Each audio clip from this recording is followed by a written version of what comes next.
What is going on, guys, gals, non-binary pals? It's your boy Artisan Kane, and we have another SPC battle here against my friend Marcus. He is the coach of the Carolina Conkeldurss, and he is a very good trainer. We've been playing against each other for at least a couple years now. I know he took a little bit of a break from Pokemon. Very glad to see him back in action. He's a very high-level player. Things are always fun when he's playing because it's always a challenge. As you can see, we have a little intro, I guess, before the video. My audio got jacked up. There's a lot of background like humming and noise and stuff, so I just dropped that audio file and I'm just gonna have this new audio file over it. So yeah, this is like after the fact. So yeah, hindsight's 2020. So just keep that in mind as I'm commenting on things. I'm gonna try to walk through some of my explanations on stuff, but yeah, just keep in mind that obviously this is being recorded after the battle, just so I can make sure to have something loaded up here on YouTube for everyone to see. And with that in mind, we will start the video.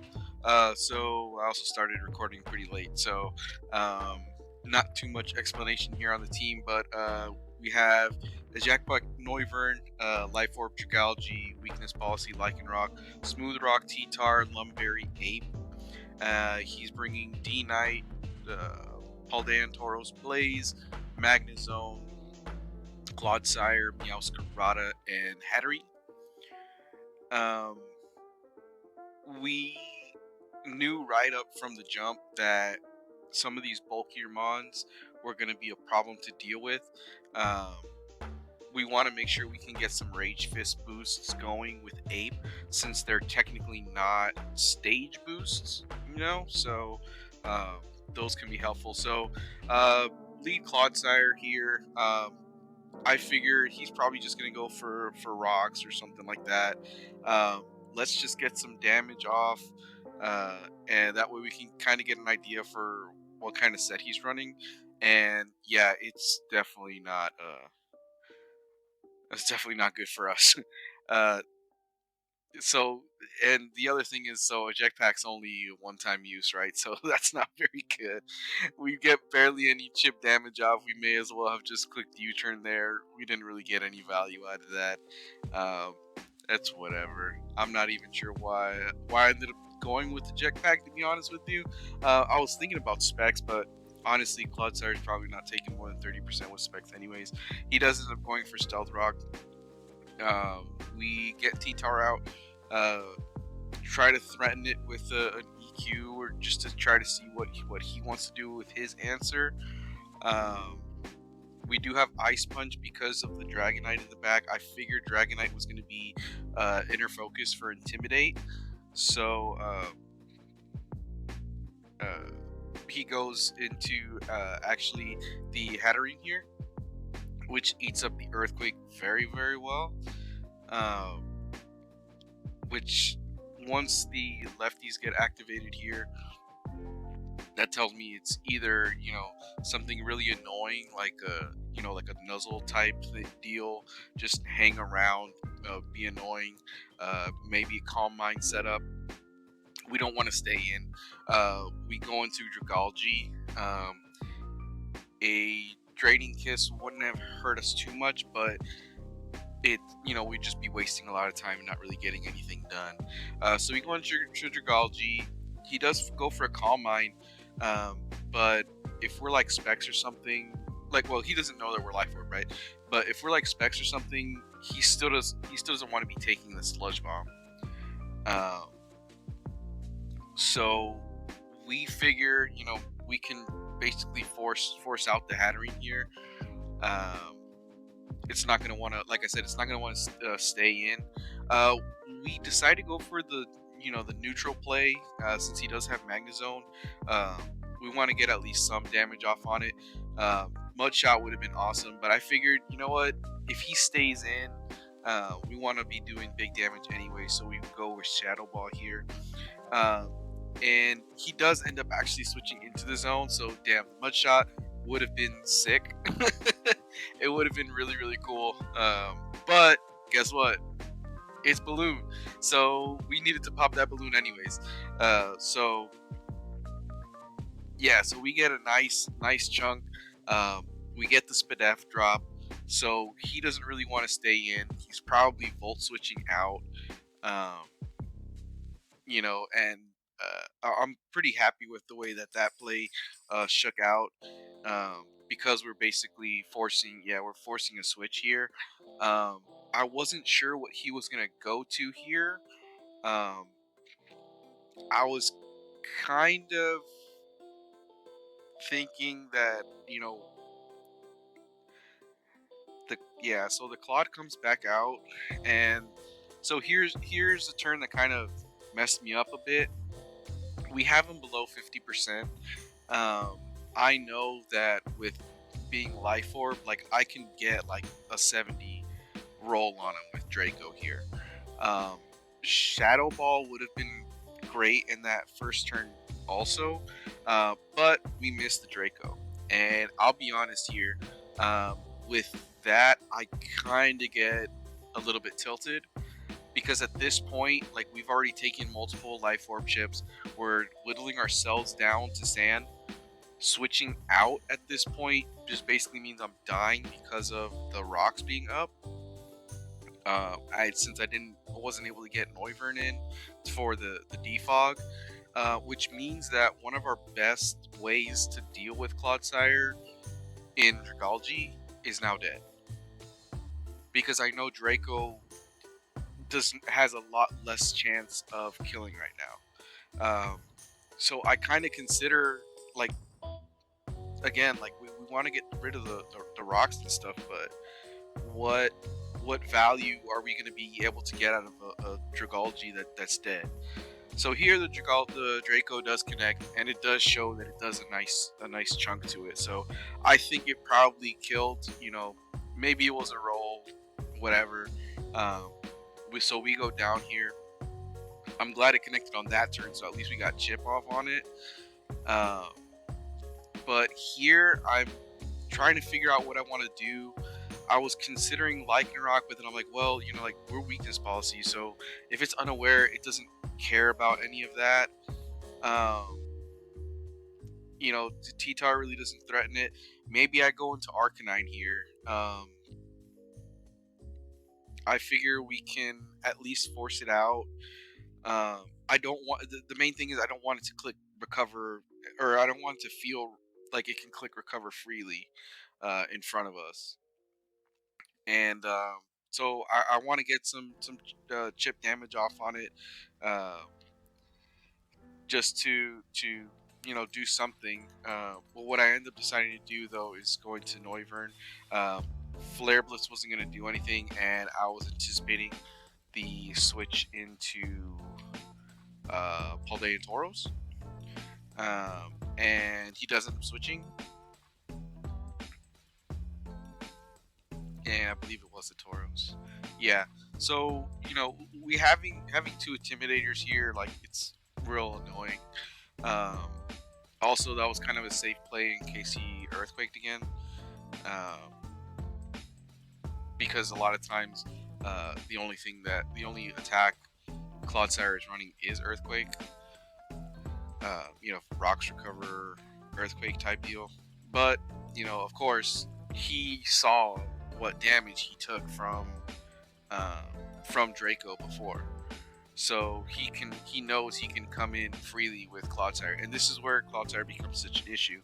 And again, it goes back to my team building, um, and not giving that mod the respect it deserved when I was coming up with some of these spreads, because Tyranitar being DD and Lycanroc being weakness policy, that doesn't matter to an unaware mod. So obviously it's it's kind of silly because he can get a free recover here. We're back to square one. Draco Meteor is going to do maybe 30%. Yeah, it doesn't kill. you know, even if we get a high roll there, or if I don't think a higher roll there would have even killed it, just because of what we saw it did turn 1. So we just leave, um, because if we're at -2, like, we're not doing anything to it anyways. At this point, I'm pretty frustrated, just because I know my best chance to get rid of Clodsire is gone, and I'm having to figure out how I can position myself in a way where I can at least I can get myself in a position where uh, Annihilate can get out on the field. Um, so I figure, if I can bait out that Tauros again, um, and sack something to it, I can get Annihilate up. Because Annihilate isn't really worried about the Tauros, um, especially if I Terra Ghost. So what I decide to do is go into Arcanine and kind of just get rid of it at this point. Um, and he makes a good play here too, and goes into Hatterene. Because of what I had on the field. So I anticipate again, just well, he can just go back out into Tauros, and he'll have the jump on me with the Intimidate. So, you know, which is kind of what I expect. And again, like, I'm at this point, I'm like, okay, I need to get myself in a position where I can get Annihilate going. Um, the other issue too is that Annihilate isn't the fastest mon, um, which is kind of a recurring theme with it, which I understand, right? It's a fucking broken mon to begin with. Um, it can't be 115 speed or anything like that. So we see after an Intimidate, like, granted, I'm a bulky Arcanine, I'm not doing big damage anyways, but I was like, okay, hopefully it'll just kill me, and then I can get Annihilate in. Um, and that's kind of what we're just kind of waiting on here. Um, just kind of going with that thought process, right? Of being able to get it in, because even if it does go for like a Will-O-Wisp, we are Lumberry, so we just figure we click play rough a couple times, do nothing. We do see its helmet, so, and he actually does go for Will-O-Wisp. He was probably anticipating the switch into Annihilate, but again, we want it to be, we want a free switch into it. We don't want to be taking anything here. So one more play rough, and we'll die.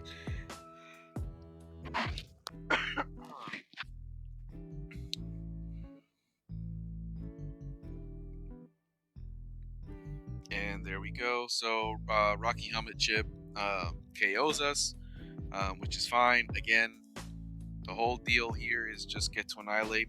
At this point, we're over 10 minutes into the game, 12 something into the game, and we're down 2 mons. So going into Ape to try to start putting some offensive pressure is what we need. Again, the good thing with a move like Rage Fist is that it's technically not stat boosting, so Clodsire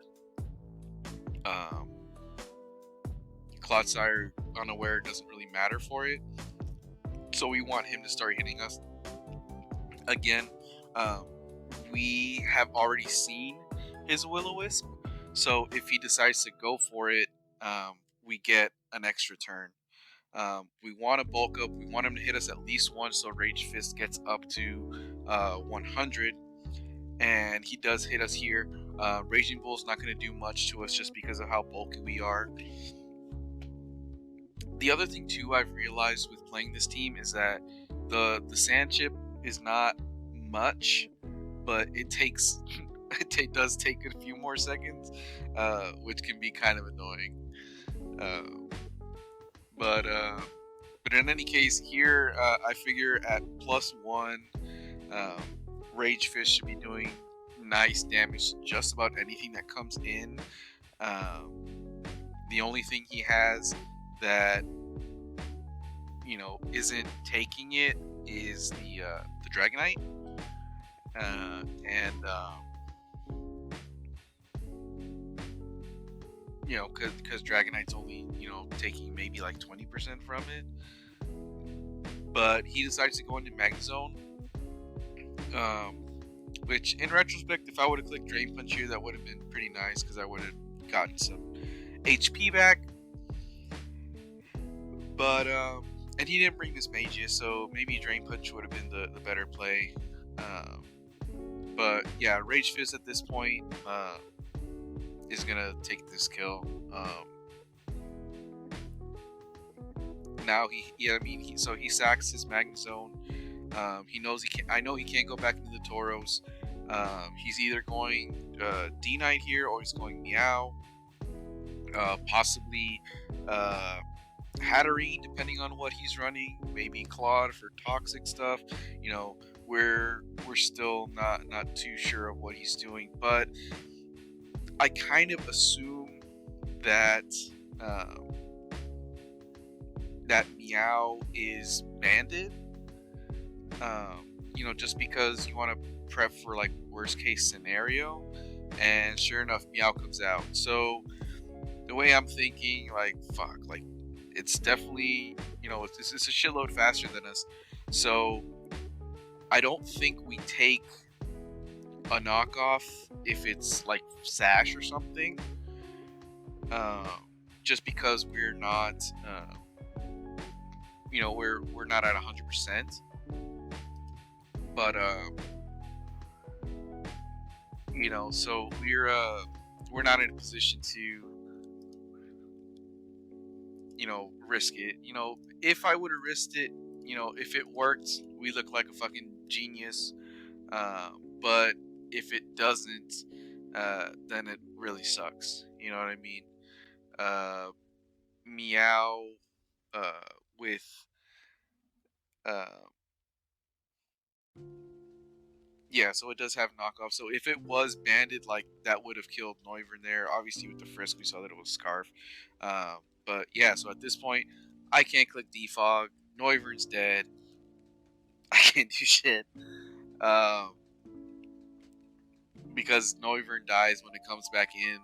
I know we're getting close to timer, but at the end of the day, I've only got 1 kill. And now, with Noivern down, he has 3. He could very easily stall out these other mons with Clodsire. I've already revealed, or have I revealed Ice Punch? No, I don't think I have. Well, I figure, we can either, so he wants to preserve differential too, just because I'm sure he realizes, we're super late into the game. We're gonna start getting those timer warnings soon. I kind of want a DD, but again, Cloudsair doesn't care about that. So he actually goes Hat, which is kind of surprising, just because I just figured Claude would come in. We saw it's not going to really be taking much. So there's our 3-minute timer warning.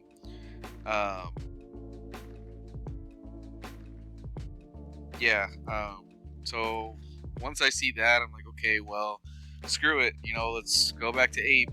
Draining Kiss isn't going to be doing much to us, but it will get us the boosts on our Raging Fist, and we have Rest here. So if he Draining Kisses us, we go down a little bit, but now we can get our our rest off. We'll heal ourselves up. That way,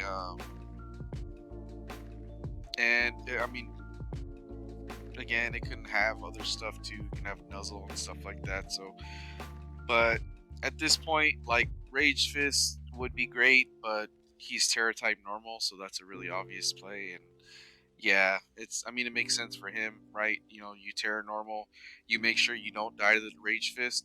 You make sure I can't just keep spamming it to win the game at this point, and uh, and I have to rest.